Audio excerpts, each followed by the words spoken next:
So many people take credit for all their gifts. You know, your music is a gift, your talent is a gift. You feel like sometimes when you're making the music, you're like, yo, this is not me. This is something else pushing this kind of energy, this kind of emotion, this kind of love. Sometimes it's actually not why I'm creating it, but when I hear it after, yo, did I actually add that in there? I don't remember adding that, but that's fire. I've never done that before. Or sometimes I'll make mistakes in the beat, and I'll finesse from that mistake, make it work. I feel like that again, it wasn't exactly me. It was a mistake, but it sounds good. And someone else hears it and they love it. It's definitely not always coming from me for sure. I give thanks and I'm very appreciative of my gift for real. BeatStars, the foundation, the precedence. We flying flags in every city, global residence.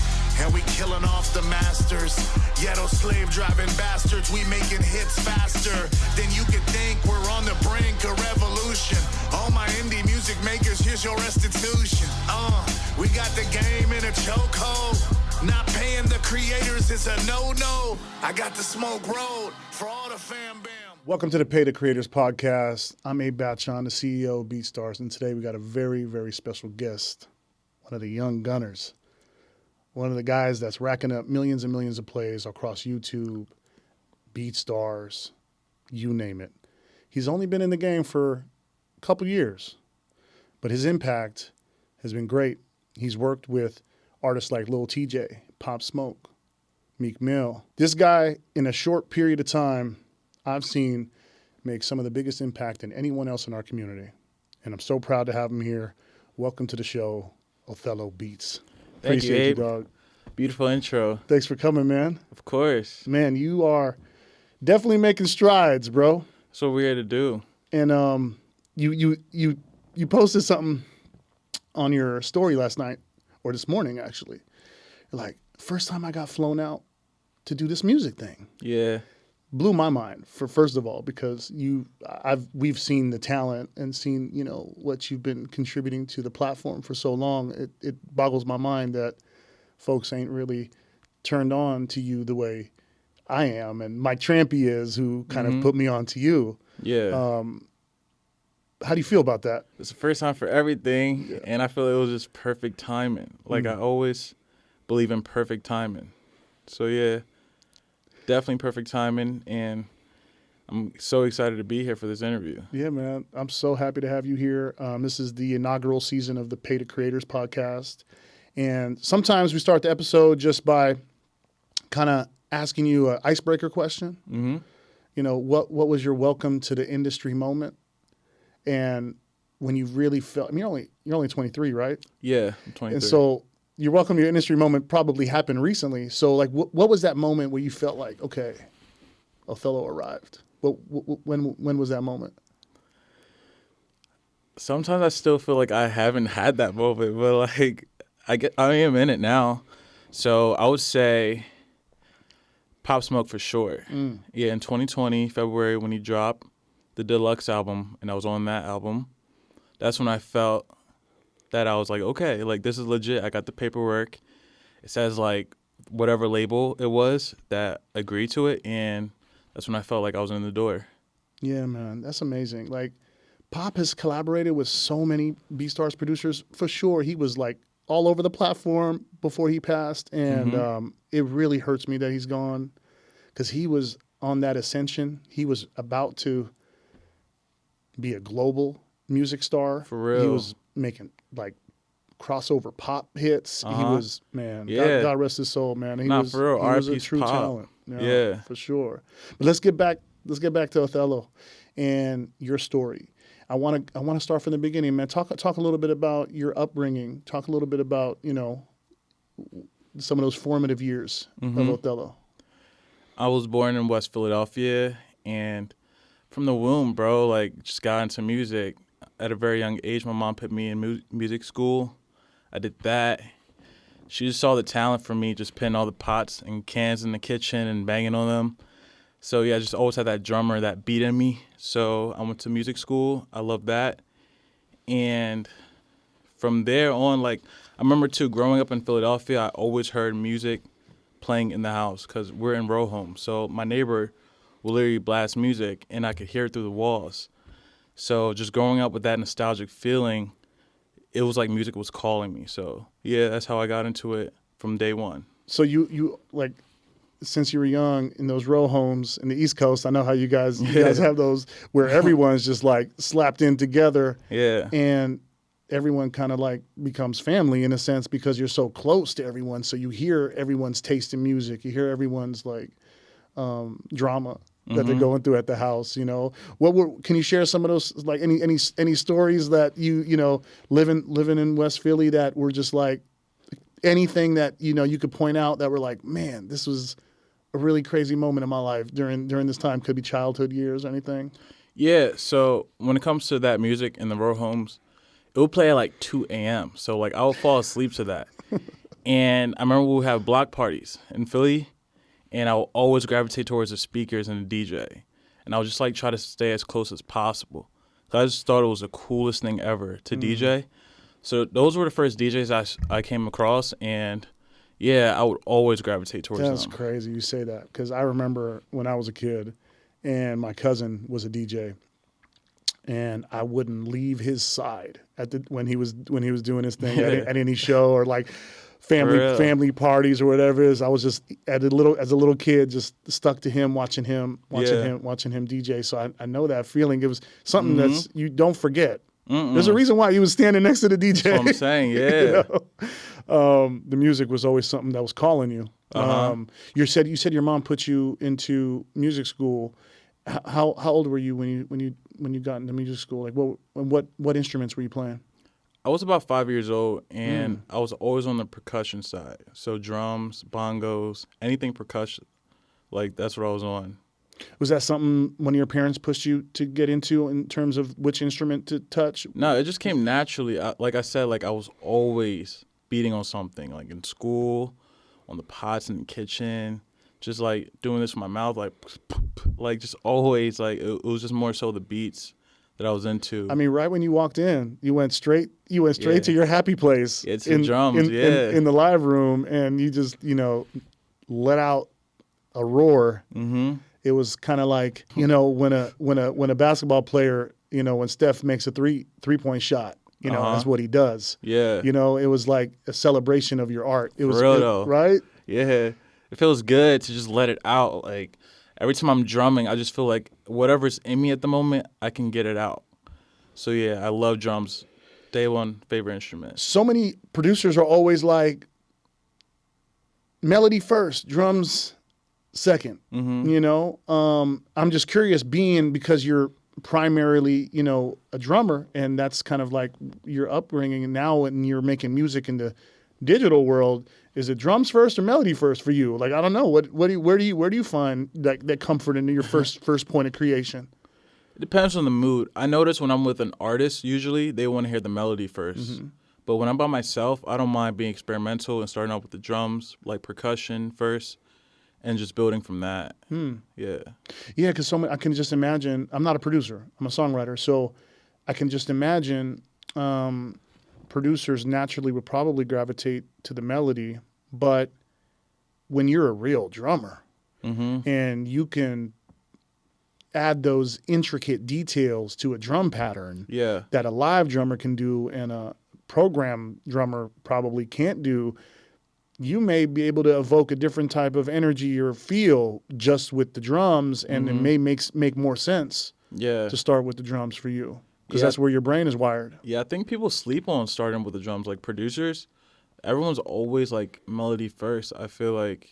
And with drums, me personally, I feel like I can be more creative when I start off with the drums, because I can do a weird drum bounce and then put the melody on top, whether I'm dragging a sample or a loop or like just playing it. I feel like my most creative beats have started off with the drums first. Interesting, because that's not like the traditional beat maker online pathway. Yeah, nah. And yeah, that's, you know, true to your pathway and how you create, and it just shows you that there's just no rules to this shit. Like wherever you feel inspiration, you know, you go with it. Okay, let's go back to some early days. So you, West Philly. West Philadelphia, born and raised. Yeah, bro. I mean, it's a, you know, famous song.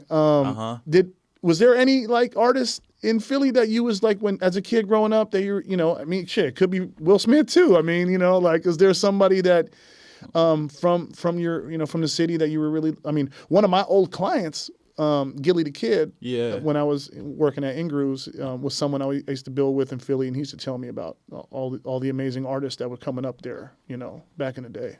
Yeah, being a kid, I wasn't listening to local artists as much. It was definitely what was on the radio. But looking back, I would say for sure the one person from Philly I was always listening to was definitely Meek Mill, for sure. Yeah? Yeah. Yeah, I mean, you're young, so Meek's been doing it for a while now. Yeah. When you think about it, you kind of probably grew up. Yeah, Like grew really up on it. Grew up with Meek, and Yeah. then you probably missed that whole generation before that with Freeway and and that whole movement of Philly rappers. Actually- But do you ever go back and listen to those legends from Philly? Like they made their mark, bro. Like They did. What they were killers. Even though like it wasn't like how it is now, go on Spotify and stuff, but I would hear their music like Yeah. getting a haircut or like on the way to preschool in the car. Yeah, So because the I- legends I was always played. familiar with Legends it. always Yeah. played on the radio, huh? Uh-huh. Over there, I always heard it. Yeah. always heard it. Mm-hmm. Got it. It's engraved in my brain when I hear those songs now. Like I know the lyrics, even though like I didn't personally search it up, but I heard it all the time. Sick. Yeah. Yeah, that's the same thing with me, man. When it comes to the Bay Area music, Mm-hmm. always go back to the legends, no matter what, Yeah. because it's part of your fabric of who you are. Like, is. Even though maybe it didn't impact you at that specific moment, but your parents were probably influenced by it, listened to it, cousins, family. So, yeah, let's go back to the family. So let's go back to the family. You're a son of an immigrant. Yes, You're sir. a son of an immigrant. Two of them. Two of them. Yeah. Can you break down a little bit background of where your family comes from and when they what was their immigration story from Africa? I'm guessing, right? Mm-hmm. Yeah, my parents are both from West Africa, and the country is Liberia. Mm-hmm. And they came here in the 90s. My grandfather flew my mom down, and she was the first one, and she flew down my father. And my mom came for school. So she came here, and they lived in West Philadelphia. She went to Overbrook High School, which is the same school as Will Smith, like in that theme song, like it's the same school. And yeah, that was the first upcoming in Philadelphia. Started with my mom. Amazing things happens when you hear about the impact immigrants have made on this country and their entrepreneurial impact. And I think I read a statistic like 70 or 80% of the, biggest companies in the world or biggest companies in America were founded by immigrants or children of immigrants. That's a crazy statistic when you think about that. It is. That's a crazy, I'm a child of immigrants as well, child of refugees.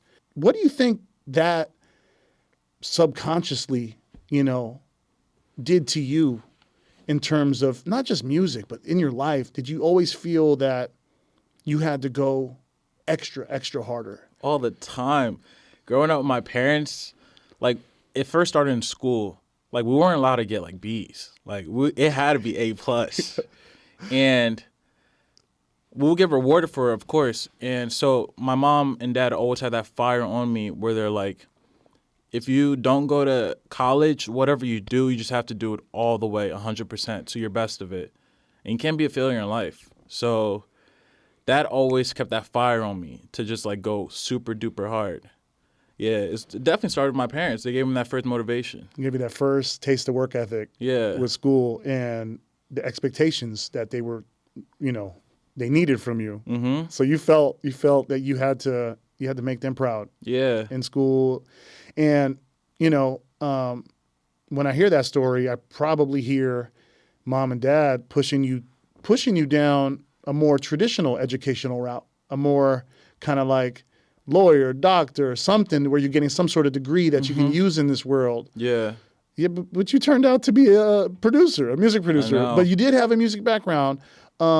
What was your family's reaction at when you kind of told them that you were taking this thing serious and you wanted to go full force with it? What was their reaction? It came to a surprise to everyone, including me, because I didn't even know that it was going to be music production. In high school, I would always say, okay, I'm going to be an engineer or like electrician, something like that, because I love technology. So I was like, okay, I can go with that. But then when music started taking off, once I graduated high school, and I saw that was a route that I can make money from and feed myself and my family, and it was my passion. I was like, I'm going to go with my passion and what my skill sets are rather than start a whole new industry and like have to learn it. You know, I'll just go with what I already know and just build from that. So when I told him I was doing music, man, like there was a lot of talks. And even till now, like it's just now starting to make sense for them. You know, they still don't really understand it that much. My parents still don't understand what I do either. Like they get my BMI checks, and I guess that they see that proof that I can make a living from it. But it just took a lot of hard nights in the studio just to even get to that point where they could accept it and be okay and be confident that I can make it. But you really had to prove it. Oh yeah, for sure. There was no There's no no way around it. I had to go hard. You had to. Yeah. You had to, because that kind of household, you're expected to have a path forward. You're expected to go have these points in life where and that's a lot of pressure for a young person, man. That's a lot of pressure for you, Not for real. Like I couldn't make it at 20. Oh my God, if you saw what I was doing at 23, like it's crazy. It's crazy. Like when I was making music at 23, the whole industry was kind of like going through a huge shutdown. Mm-hmm. A huge shutdown. We were like transitioning from CD to MP3 downloads, right? And piracy at the time. So it was all like stolen. People were just torrenting music, stealing music. No one was paying for nothing for years. No one was paying for nothing, right? Yo, facts. And so like the labels laid off half their staff, and revenues, the industry revenues, man, went down to abysmal. Like it was a graveyard. You know what I mean? When I was trying to dream about being an artist, and I know a lot of you young guys probably don't know, never experienced that. You guys experienced, if I want to say something, I just turn on my phone and go on Instagram. If I want to reach people and have a message, or if I want to showcase my talent, I just upload a YouTube video. Mm-hmm. This shit was not around. This shit was not. I want to build a beat business, licensing beats. That shit did not exist. Nah. And so, what do you think about those kind of things that are in your life today, and how do you view them? Because right now, for you guys, it's natural. It's like it's part of your lives every day to have this access to have these access to reach these audiences and do all the things that you guys want to do. So. Yeah, what are your thoughts on that? I always curious about young people. Like they just jump right into it. They're in it. They already go. I definitely understand where it came from. So I'm really grateful that technology has allowed us to do it from our phones, and it's very accessible. Thank God I don't have to chase Diddy and wait outside for Jay-Z at Rock Nation to get his attention. So and that's why I've taken advantage of that. And there's other guys too. And I would always encourage anyone that wants to do music to take advantage of that. You don't have to wait on anyone. You can really sign up make your YouTube, BeatStars, whatever it is you want to do, even SoundCloud, and do it yourself. So yeah, it's a different game. It's a different game. There wasn't no 23-year-olds, doing what you were doing, and it's a blessing. I love it. It's beautiful that you guys can jump in right out of high school, or sometimes we have producers in high school for real making a living. 12-year-olds. There's a 5-year-old producer killing it on BeatStars. A 5-year-old. For real? Yeah. 5? Yeah, and his mom and dad manages him, and it's crazy. His TikTok They're getting younger and younger. His TikTok is 1 million followers. It's crazy. But you guys had the option to just jump right in and build something and create something and do something and take your art and I'm so happy that struggle is gone. I'm really happy. Me too. I'm a very lazy person. I couldn't imagine having to fly out just to get heard. You know what I'm saying? Every time. Bro, I was mailing probably hundreds of CDs to labels, hundreds of CDs, demos. Never hear back from nobody. They were not opening that shit. Thousands and thousands of artists. Actually, I remember I've done that once. Me and my boy made a mixtape in high school. Yeah. I produced it, and we went to New York, and we just went to like Atlantic and like wanted to slip the CD on the desk and everything. Right. But then I heard like they don't take music that way, so never did that again. Yeah. You learn quick. Nah, You're like, for real, this though. isn't efficient. We ain't doing this. Nah. Let me send you this BeatStars link, the SoundCloud link, whatever, YouTube link, whatever it is, right? Yeah. You started making beats in high school though, and so you kind of already not a lot of people have the sense to start something at that age. You know, I'm always trying to encourage my kids. You know, I'm like, yo, start now. Like, what is it that you love doing? And start now. Like, start playing with this. Get introduced to it, and I kind of get them going. You know, through a pathway of learning and finding the things that they're interested in and stuff. You know, but what prompted you to be like? I mean, I would love to hear. Was it financial reasons? Was it creative reasons? Like, what made you want to start? Or how did you get exposed to starting to making, beats in high school?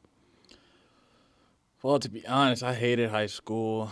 Like, I did not like being in class. So when I downloaded FL on like my school's laptop, I don't know how I did that because like you couldn't go on any other website but the websites they directed you to go on. But for some reason, it downloaded. So I remember I was just in class, like chem class, like in the back with headphones on.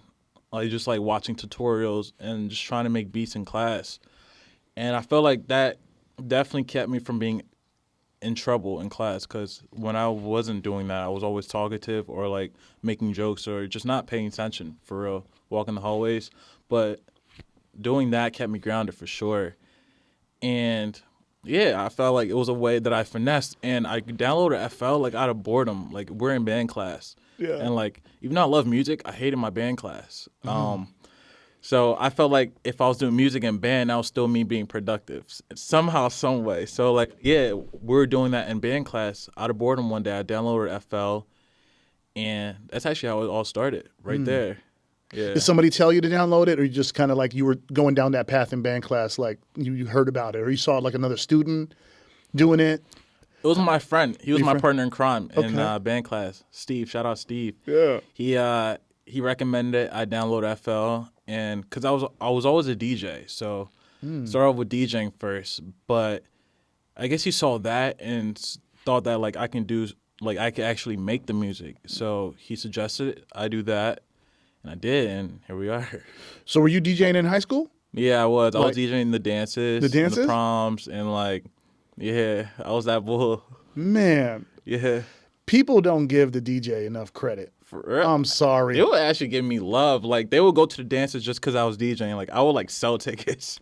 Yo, people don't know. Like, these DJs are putting in work to curate your experience, your audio experience, the mood, the energy, the For real, yo. Like, the good ones do that. Yeah, the good ones is like, man, it's art to them. The sound selection, man. Like, and then I bet, I'm almost guaranteed that while you're DJing and you're seeing reaction to the music that you're DJing and playing, and you, later on in life, you probably took that curation skill of curating to an audience into your music making process too, I bet. Yeah, I feel like it's actually what has helped me to understand music more when I'm creating it. Like, I'm envisioning me playing it for a crowd, and I can understand, like, okay, like, if I need to take this out, is this going to mess up, like, how they dance to it? You know what I'm saying? Like, because sometimes the hi-hats, if they're too, like, fast or whatever, like, it could mess up the groove, like, of how people are dancing to it. So definitely DJing has impacted my producing skills in a great way. Yeah, I love that. I had to bring that up because so many people just don't talk about the impact of the DJ, man. Like, they don't even talk about it. And for real, though, shout out the DJs. So many things you can learn from a DJ. So many things. And that's interesting to me because you're essentially like A&Ring your own music, A&Ring music for yourself and how you're creating it. And, but you still need to learn how to create it. You still need to go through the process of learning how to create, how to use the software, best practices, what you need to do to get to the destination that you need to get to. And you are one of the, you're one of those anomalies. You're one of those aliens that found success really like fast. Like Yeah. there's a reason for that. We're going to get into that. But the making of the music, the making of it, we can't really like just glance over that. We can't just glance over that because I'm sure there were some things that you had to do to accelerate the process, to accelerate the development process of how to use the software, how to really construct a full arranged beat for someone to want to sing on, rap on, right? It's not like, oh, I'm just gonna download FL and see what happens. Yeah. Like, talk about those moments of development from high school days, downloading FL, getting first introduced to it, and then kind of where you felt like, oh, okay, I feel comfortable showcasing my art now. Like, talk about the stages before you were able to be comfortable showcasing your art. What were some of the things that you had to do to develop? Well, the first thing I would do when I first started was I would go on YouTube and listen to type beats and then download those type beats, put them in the DAW I was using, FL, and like remake it. Like sometimes I literally just put like a hi-hat on it or the snare, and that's how I started off. And once I got comfortable doing that, then I would like use loops, and that first was how I actually started making beats, using loops and adding drums. So I did that often, and then when I made my YouTube and I saw that people were actually using that and actually rapping on it, I started making music with the mindset of an artist being on it. So I would leave space for them, you know, take out instruments so there was space for them. When did you realize that? When did you realize you needed to remove things? Because some producers, you know, they just keep creating. Sometimes when I heard the song back and I was like, there's too much going on. I need to do less. And then I saw interviews where like 40 was talking about like how like he would take out stuff for Drake. So every time moving forward when I would add sounds, I would do the minimum. If it didn't need to be there, it doesn't need to be there. So I can leave room for the artists. But you still maintain the energy. Exactly. You still maintain the emotion, even though you move. So you keep removing elements until the emotion is gone or the energy is gone. But as long as you still have that energy and the emotion as a foundation of the track, you can live with a very minimal track. Yeah, for real. Right? Yeah. Anything that just doesn't need to be there, I just always take it out. I can't write to busy shit. I can't. For real, it makes it hard. I can't. I get distracted when I'm writing, you know? And like there'll be sounds just like, you know, peeking in. Like, why did you? And I'll just yell at the producer every time I'm listening to a beat. I'm like, why did you put that sound there, man? Like now I can't write to this. I'm distracted. It's not helping me flow. And it's like a lot of producers don't know that, man. That simplicity is key. Yeah, for real. I go on hipstrumentals.com sometimes and listen to the songs that are already out, and I listen to the instrumentals, and I'm like, wow, the instrumental is so basic.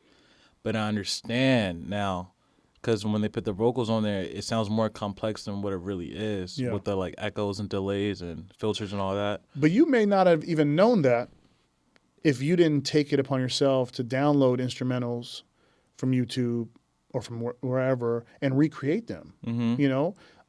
Because when you're recreating, you actually see the DNA of what's in the music, and you're like, oh, that's it. Yeah, you know, like these real. are the three instruments they use, you know, in this track, and it hits like this. Oh, it's the melody. Oh, it's the emotion. Oh, it's the silence, the space. It's the, you know. So you were, and I've always preached that to people, to producers, like go on the Spotify charts, go on the BeatStars charts. Recreate everything that's on there. Not for, you know, copycat purposes, for educational purposes.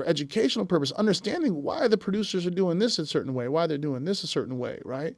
And without that, man, that would have you probably wouldn't have learned that lesson of space. And I remember simplicity. when I sort on YouTube /BeatStars, like my most popular tracks is always the simple ones. Yeah. Like the ones with like no hi-hats in them. And it makes sense. Feeling inspired? With BeatStars, you can sell your beats and collab with creators worldwide. Visit BeatStars.com to get started, and the first 100 people to sign up will receive a 30-day free trial. Just enter the code PTC30 at checkout. Nice. Last night, man, we went out to dinner, had some had a great dinner, and I caught something from you that really like. I was trying. You're a chill dude, and I feel like you are reserved, and this is our first time meeting, and I could tell that you have a personality of like, I'm not going to share everything all the time about me. I'm Othello. I'm very particular in my band class. I hated my band class. Very particular with what I want and what I want to do. And you were very particular in all the decisions that you make. And there was one thing that you did say that just stood out to me. It was like, man, music making like is spiritually fills my soul. And then you talked about spirituality in the creation process of making your music. And as a person that's like a believer in, a higher being and this crazy universe that we live in, this speck in the universe that we live in, the littleness of us, that I heard a little bit of like humbleness and gratitude, and where, and you're approaching music in a different way that maybe not every other music creator is approaching it, where there's other reasons why they do it. But I'd love to hear you kind of expand a little bit on how do you incorporate that spiritual energy into your music making, and how does it feel making it with that when in your mindset? Well, to start off, I feel like music making is my gift. So I really, how should I put it? Like, I put it on the pedestal of me making music. Like, I don't take it for granted, for sure. So every time I'm cooking up, it always comes from here, for sure. How I'm feeling, like, I always love to talk to the artists, see how they're feeling. Instead of us making what's already on the Hot 100, even though we can study and listen to it, but I always wanted to come from here. That's when it's really true. So, yeah. And I mean, like, honestly, like, when I'm in the studio, sometimes I'm praying. Like, I'm just like, yo, like, God, please help me to make the best song ever with this artist. Or, like, please, like, give me creative ideas. Like, I'm just always looking for that guidance, because I know it's not all coming from me. I know it's coming from somewhere. So I always acknowledge that, and I feel like that helps me with my creativity, for sure. I love that. So many people take credit for all their gifts.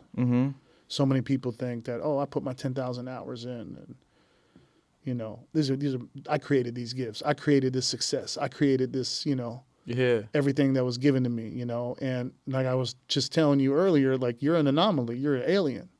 You're an alien. You're one of the biggest selling producers in the history of the fucking internet. So there's millions and millions of producers all over the world. For real. Okay. Yeah. And you're 23 years old. Do you feel like sometimes, like you said, your music is a gift, your talent is a gift. Do you feel like sometimes when you're making the music, you're like, yo, this is not me. Like, this is not me. This is something else pushing this kind of energy, this kind of emotion, this kind of love, or whatever it is that helps you create. Yeah. Sometimes it's actually not while I'm creating it, but when I hear it after, like when it's the next day, I'm like, yo, did I actually add that in there? I don't remember adding that, but that's fire. I've never done that before. Or sometimes I'll make mistakes in the beat, and I'll finesse from that mistake, make it work. And I feel like that, again, it wasn't exactly me. It was a mistake, but it sounds good. And someone else hears it, and they love it. So, yeah. It's definitely not always coming from me, for sure. I give thanks, and I'm very appreciative of my gift, for real. Oh yeah, yeah, that's great, man. That's great. You got something else you're working for. It keeps you grounded. Keeps you grounded. Hold on to that, please. For real. Don't let go of that one. For real. Don't let go of that one. Yeah. You have been on a platform for about 4 years now, I think, or maybe less. 3 years. 2019, maybe. Yeah, 2019. Yeah, 3 All years. began. 3 years, man. Yeah. 3 years. And you've made strides that, some of the greatest on the platform ever have never made, in super quick amount of time. What would you attribute that to? Definitely me being outside the box, not trying to do what everybody else was doing. Like, I remember when you were talking about yesterday at the dinner, you said everyone was doing trap beats, and they all sounded the same, and now everyone was kind of bringing their own flavor. From day one, I brought my own flavor. I remember my same friend that told me to download FL. He was also telling me like to make trap beats. Of course. And even though I know how to do that and I would do that, it didn't exactly express how I was feeling. So I didn't enjoy it as much. And when it came to BeatStars, I feel like people love my creativity. They love that it was different. And yeah, so they gravitated towards that. Like, it stood out for sure. Soul in it, man. Yeah, for real. You added it. You sprinkled it in. You put the ingredients in. That little seasoning. A little bit. And, you know, when I listen to your music, I'm 41. You know, I'm going to age myself. When I listen to your music, man, I'm like, oh, God. I know all the rappers from my generation are like, they are all over your shit. They're all over your shit for sure. Yeah. And I think a lot of producers, because like I said, we were just having that conversation where everyone is making trap, you know, making trap for the younger crowd, you know, the 22 and younger, 25 and younger crowd, right? Everyone's kind of on that either drill or trap, you know, at that time back in the day, you know. But you kind of went after a different demographic of customers. And when did you notice that the music that you're making, of course, it appeals to everybody, not just an older generation of artists, right? Yeah. A mature, maybe a more polished artist, maybe a more polished or more seasoned artist, right?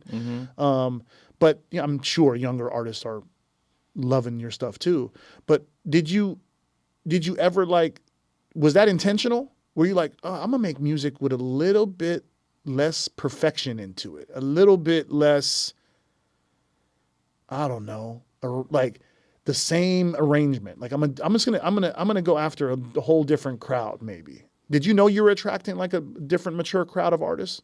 When I started to look at the analytics, I noticed that like it was mostly between. It actually says between 18 and like 30. And my sound derived from what I grew up on. I just wanted to advance it.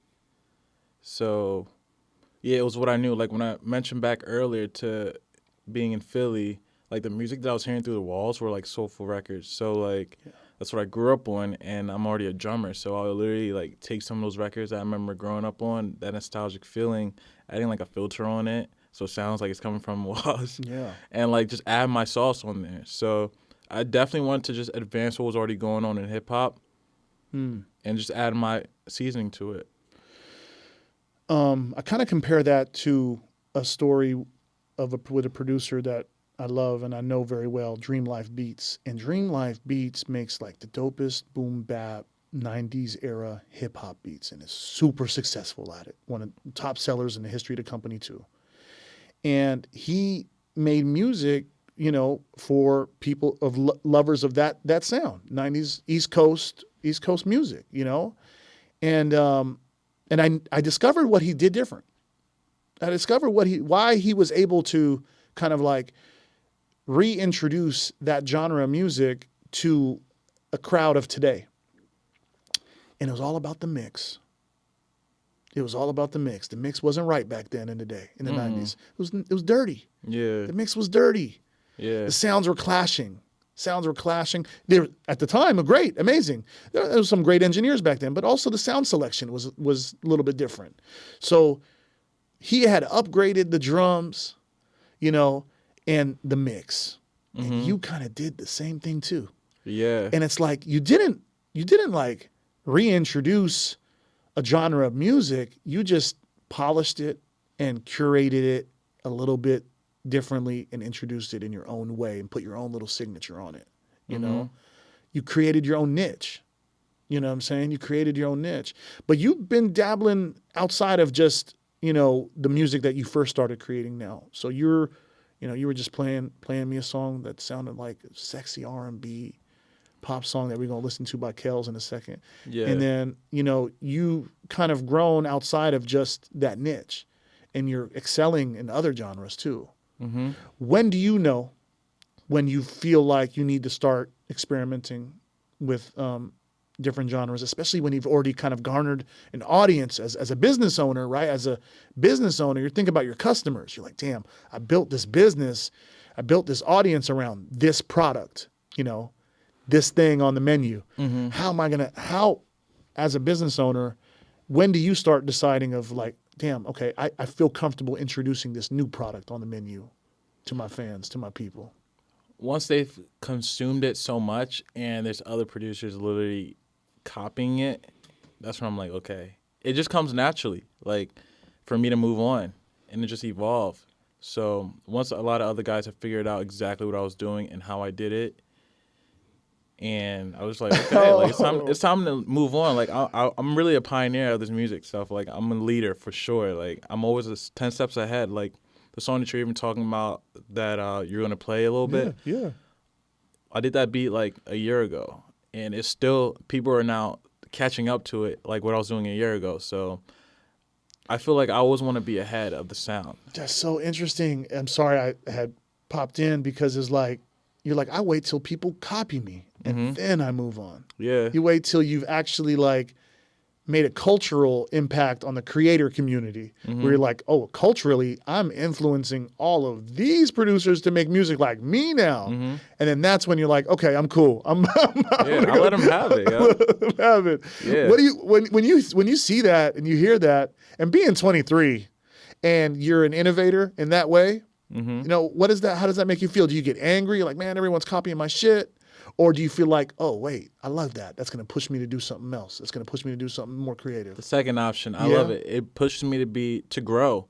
And I don't want to be comfortable doing the same thing over and over again. I definitely want to grow. So once I peep that they are doing that now, I'm like, okay, like it's time to continue the journey. What's the next step? What's the next sound? What's the next artist? What's the next wave? Just to be ahead, like I said, the greatest are always ahead of their time. So I just always want to be ahead of my time.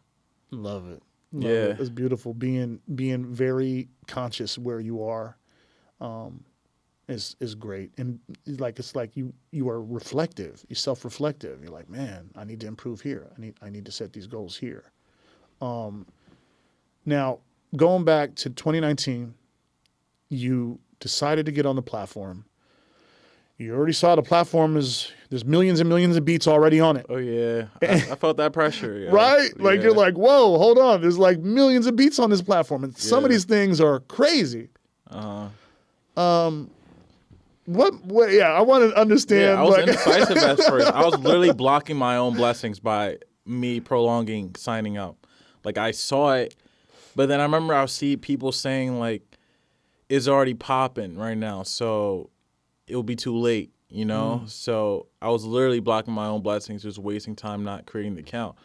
But it got to a point where people wanted to purchase my beats, and I didn't want to have to make every individual sale. Yeah. I needed to automate it, so BeatStars was perfect for that. So I signed up, kind of just like people forcing me to sign up. Forced you. Yeah, basically because they want to keep purchasing beats, and like I said, I didn't want to have to trap every individual beat, so I made the BeatStars, and that was probably one of the best decisions I ever made. For real, it made life so much easier, and yeah, like it was a way for me to also do other things and not have to waste time like making every single sale.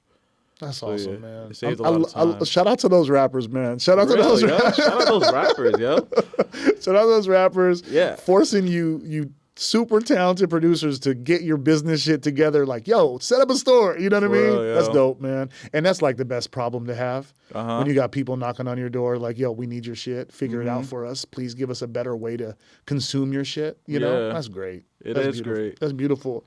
So that started in 2019, and then COVID hits. Yeah. COVID hits, and I don't know, I think it was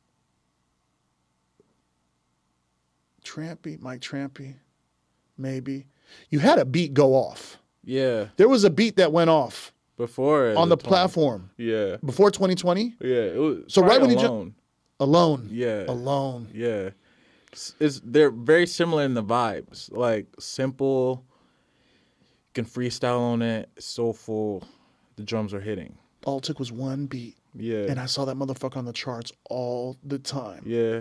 And I'm To this day, yo. To this day, yeah, like to this day, people are still tagging me in that. What? Yeah, it's a classic. That's that long tail. That's that long tail, recurring revenue Yeah.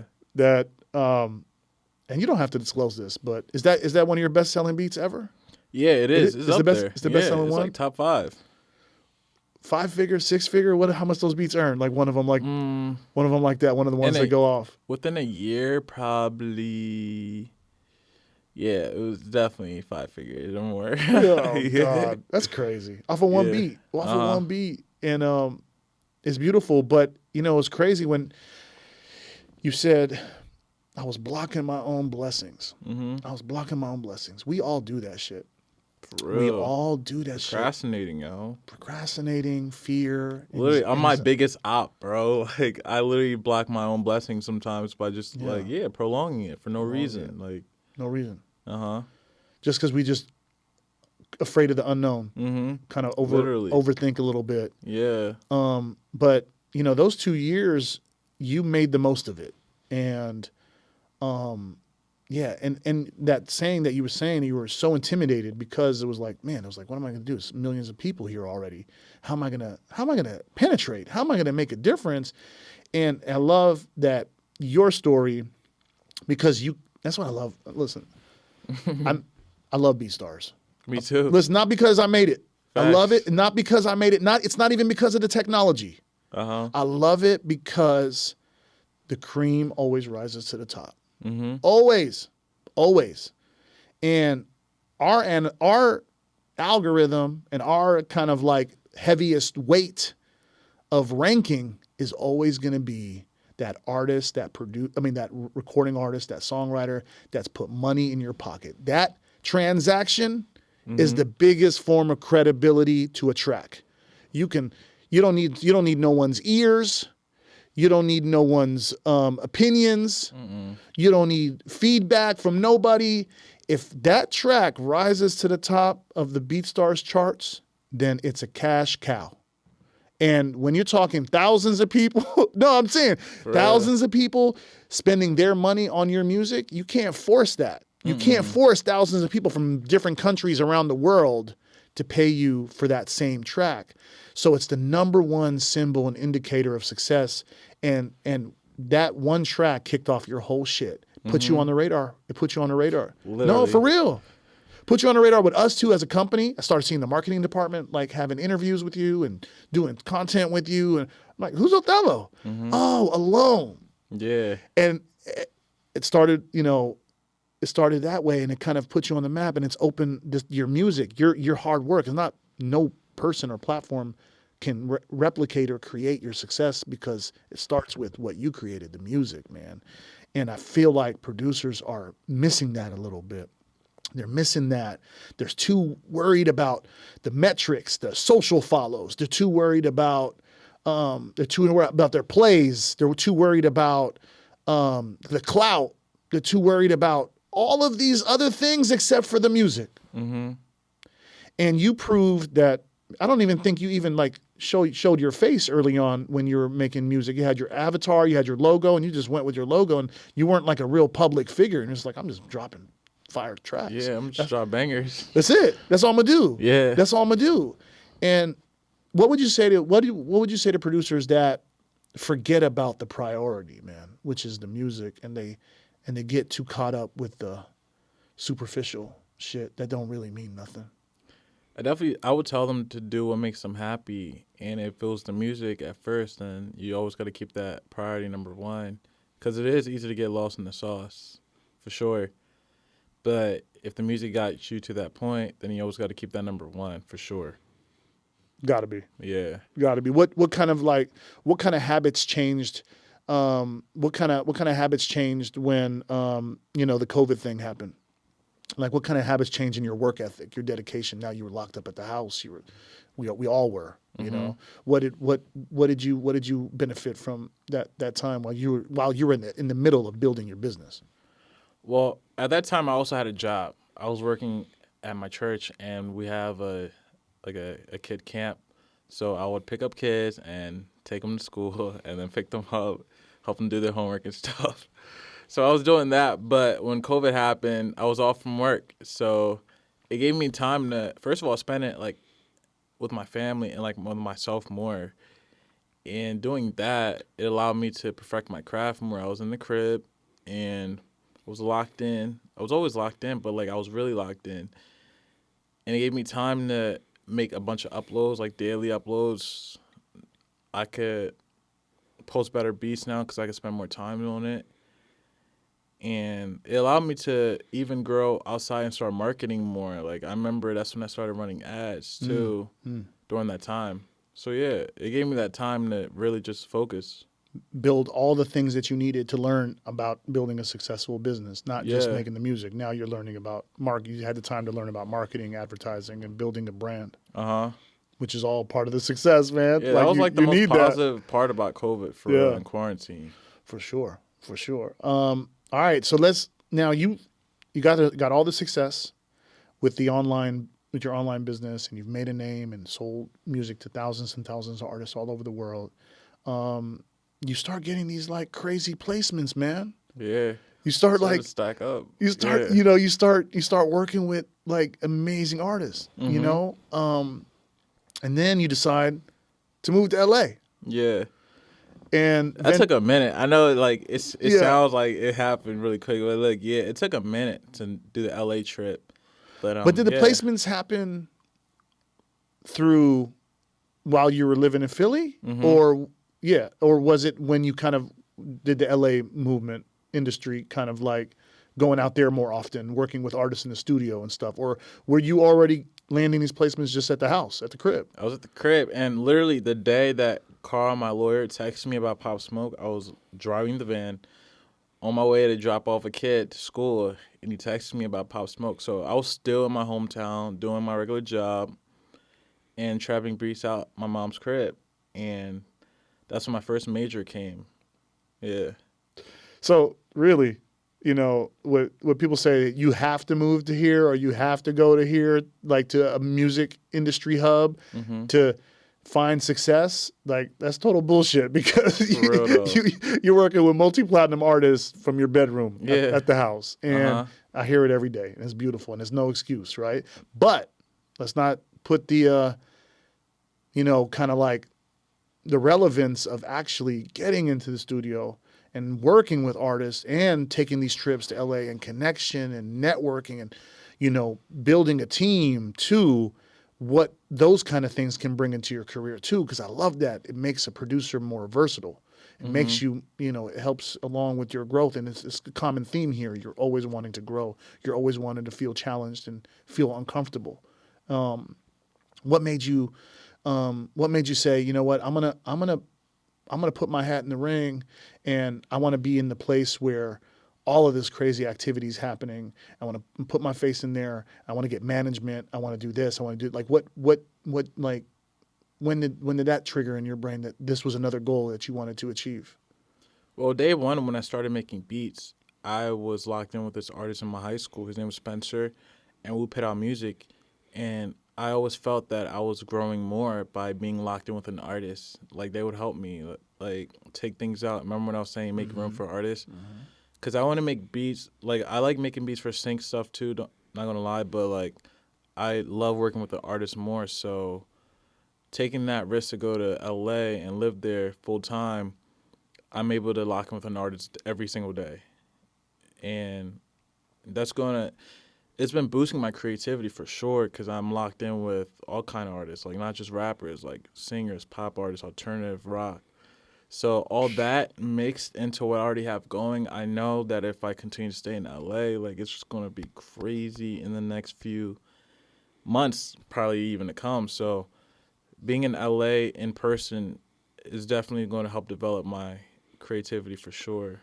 But at the same time, you're still making content. You're building multiple streams of revenue. You're still maintaining your online business. You're still making sure that, all of your babies are being taken care of. Not, For real. It's important. It's important. I remember when we were in LA, I was at Red Bull Studios for this camp, and like I literally had to go in the corner real quick to upload to YouTube /BeatStars. So I was like, I got to feed the people still.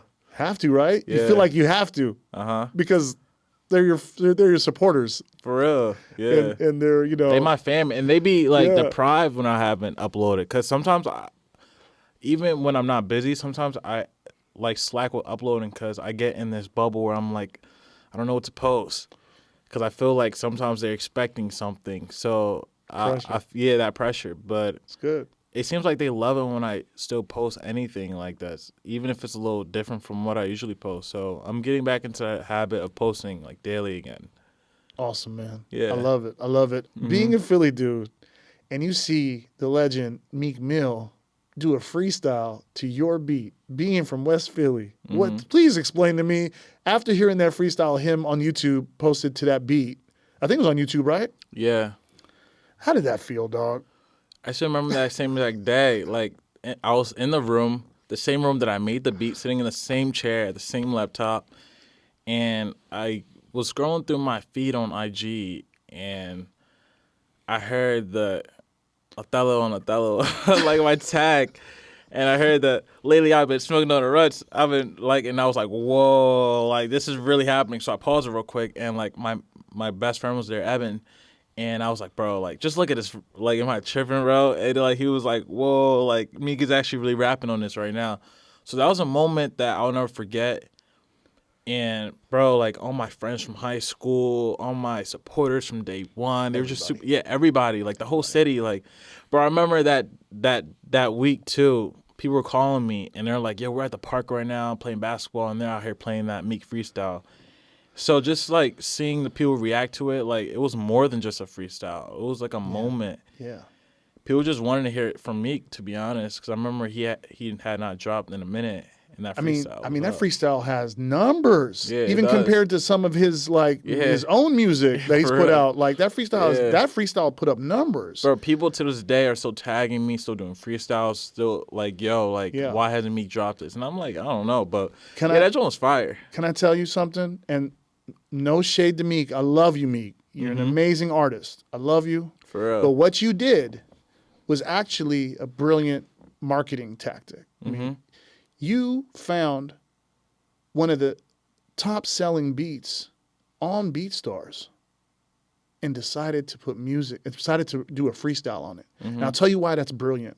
Like we were talking about earlier, where if a beat hits the charts, and that's the ultimate kind of like certification of what is a hit. Like that beat was a hit already, dog. Yeah, for real. That beat was it, bro. If Meek Mill just put the beat on his YouTube channel, I'm sorry, I love you, Meek. You're an amazing artist, but that beat was already a hit. Yeah. And that was brilliant, brilliant marketing. If any artist, any big artist that's out there, like go and drop something to the beats that are, racking up, on BeatStars or on YouTube, because it's proven these beats are hits. Yeah. These beats are hits. And we're going to talk about some hits right now. TJ does that too, like Lil TJ. Yeah. Lil TJ been there like forever. Yeah, he'll go back and like search up his name and see which one. Like it makes sense. Like it's such a fire move to do. Like I would do that too if I was an artist. Hell yeah. Yeah. What? It's already a hit. The streets streets already said it's a hit. The beat got millions of plays already. Yeah. Like it's already a hit.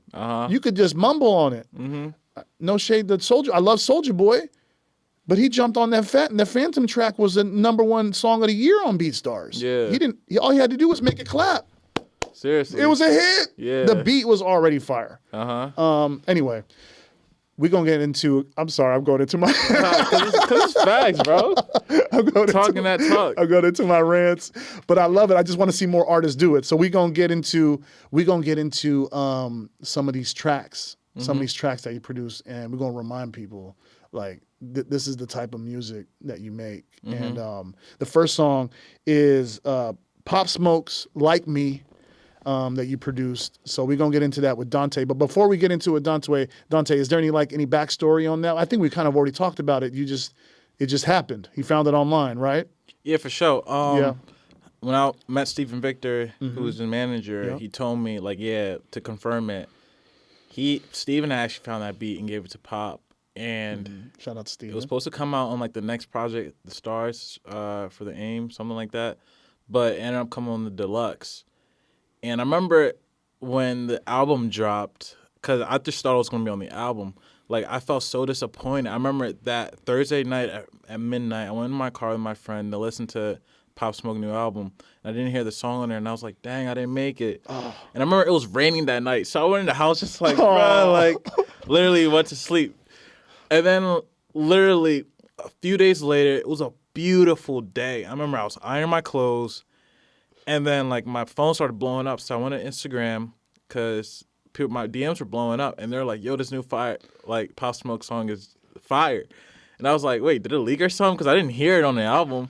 So then I went and I updated Apple, and he had dropped it deluxe. And when I heard the song, like, as soon as I clicked play, I heard Othello on the beat, and I was like, wow, thank you, God. Like, it really came out, and it was a beautiful day. So it hit harder coming out that day than on that radio night anyway. So, yeah, it just hit hard, and yeah, it's one of my favorite songs. I got to give a shout out to Pop Smoke and Stephen Victor. Stephen Victor we've been helping him clear beats for like Pop's albums and from other tracks that he's worked on. And they've been big supporters of the platform, man. So I love that there's so many BeatStars producers that got tracks with Pop Smoke. It's beautiful. Real, it's beautiful. Yeah. It's beautiful. Little TJ, same thing.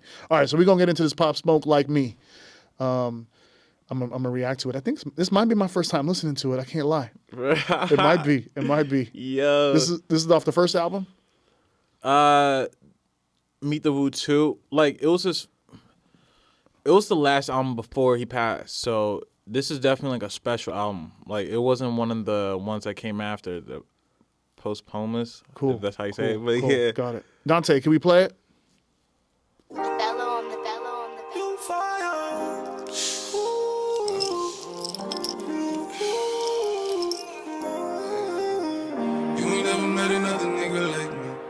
Say you looking for me, you got the right one. She feeling me, she say you so wavy, boy you sexy, yeah you fire. Okay, vocal sample. I'm like, what's crackin'? She like, Pop, I got a man. I'm like, damn, how you know me? Said she got me on the gram. I said, look, I understand, but baby, I'm the fan.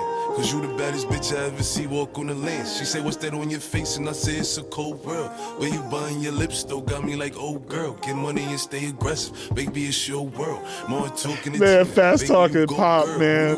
I'm with the lions and gorillas, gang bangers and drug dealers. All them skimmers and them killers who I hang with. Yeah, I take what did you think he did to beat Justice? Bro, he ran it, yo. Cause if I shoot, I'ma shoot that. Woo and I'ma woo back. Yeah, I'm from the floor, you know the language. I put it on the table so that everything so chill. Put them diamonds on your necklace. Just talking to you. Player shit. Yeah, he was definitely talking that talk. Player shit. Laid up in the bed, lifting up her dress, had her bent over the ledge, kissing on her neck when she went to give me head. What's next? Look, let me fuck you, let me suck you, let me eat you, let me hold you, let me beat up on that pussy like a real nigga supposed to. If you ain't know I had the power, let me show you. Shark on your bro, I tell you the amount of girls that like love this song and sexy. Bro, that was the best feeling ever too, yo. That was motivation. Yo, was some of these girls getting in the DM after they found out that you?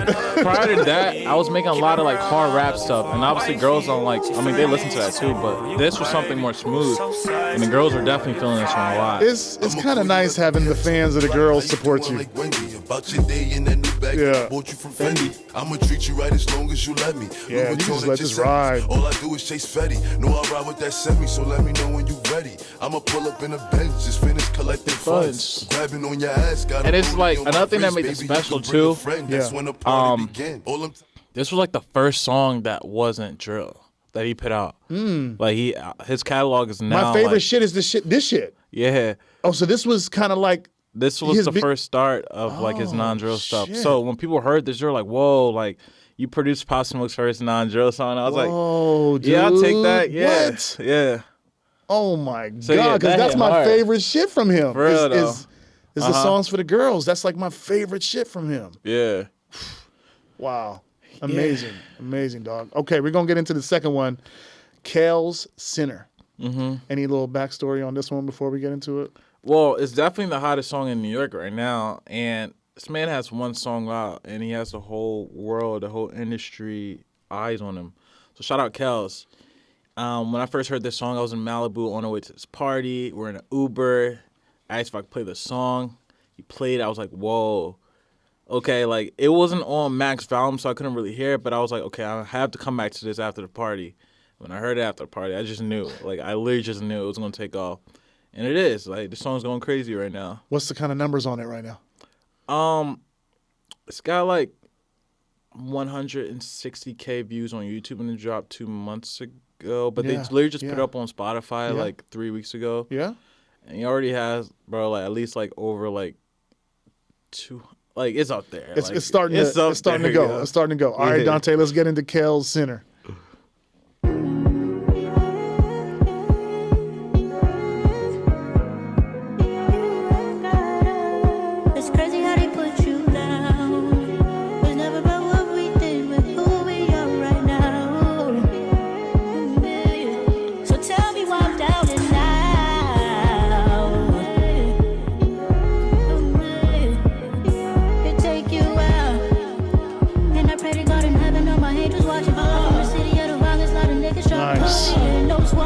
Riding it. What kind of a vocal effect do you think he got on it? This is his voice. That's his voice? Voice of an angel, yeah. That's what Twitter is saying. Like, they're like voice of an angel. Interesting. All my niggas want to ball. I put the car in overdrive, I know you think about me. I should probably drive it home, but I don't move. I'll probably never been no sinner. Cause I know. It's like his high frequency just complements your lows. Yeah, the tone is crazy. Yeah. People don't know how to process it. People don't even know what to call it yet, yo.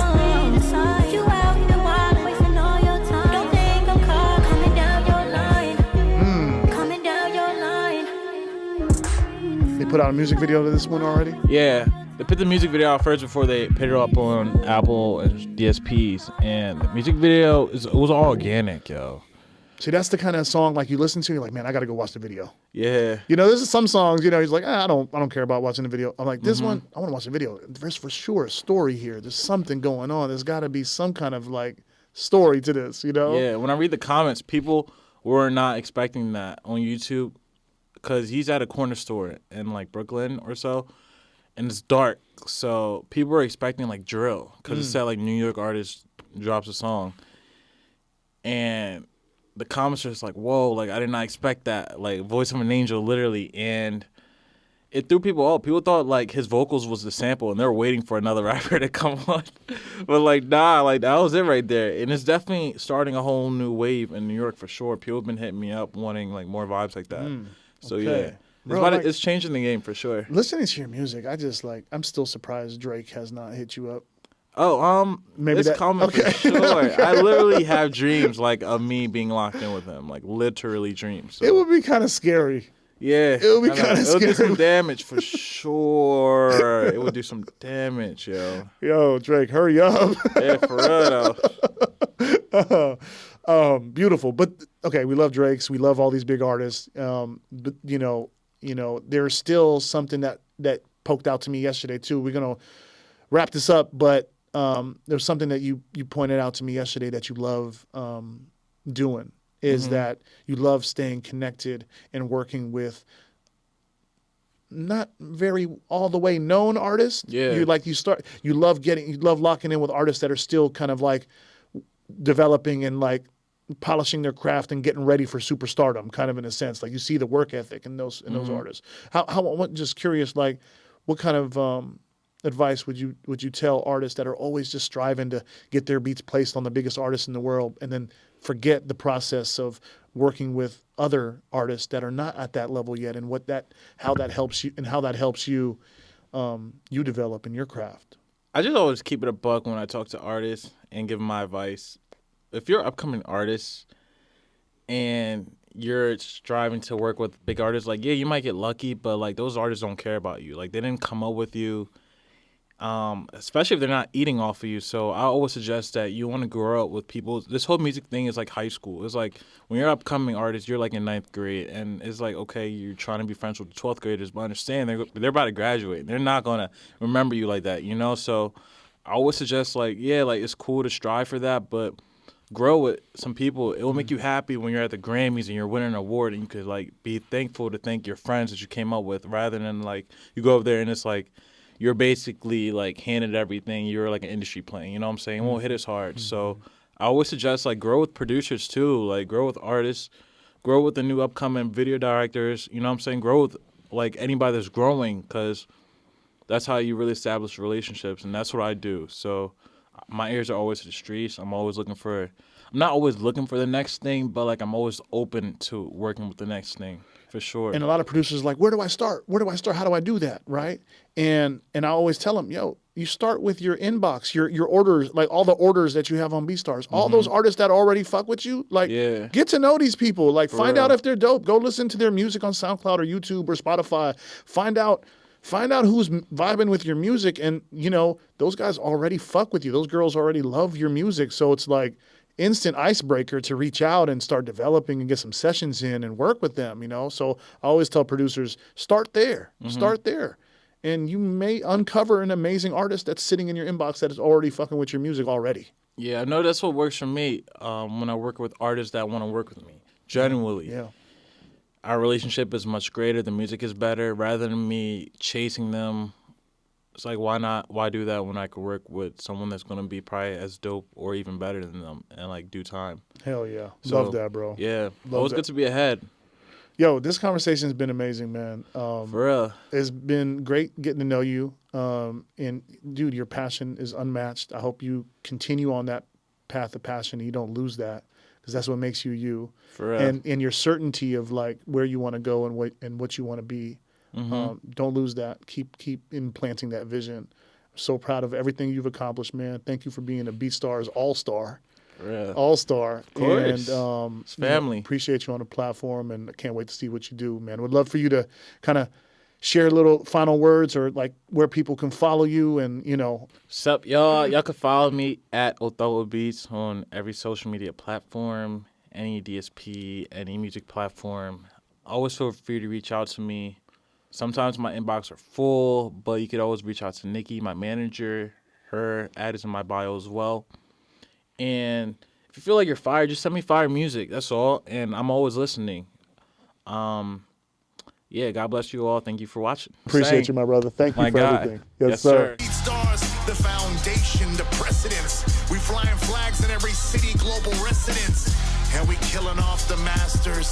Ghetto slave driving bastards. We making hits faster than you could think. We're on the brink of revolution. All my indie music makers, here's your restitution. We got the game in a chokehold. Not paying the creators is a no-no. I got the smoke road for all the fan bands.